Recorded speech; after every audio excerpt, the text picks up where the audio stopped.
na si Jung Woo-sung ibinulgar na isa na siyang ama. Pero walang balak pakasalan ang naanakang modelo. Alamin sa iSpotted Report ni Anton.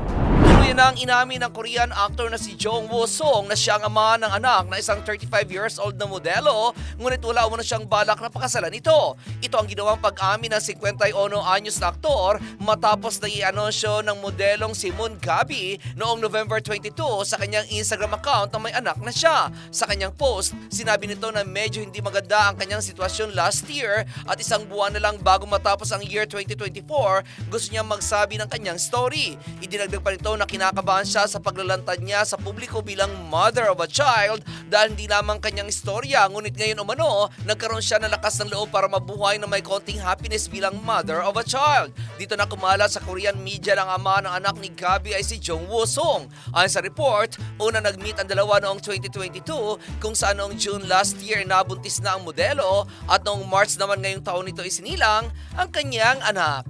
At iyan ang akibalitang showbiz para sa impilang metodong lakas, DWIZ.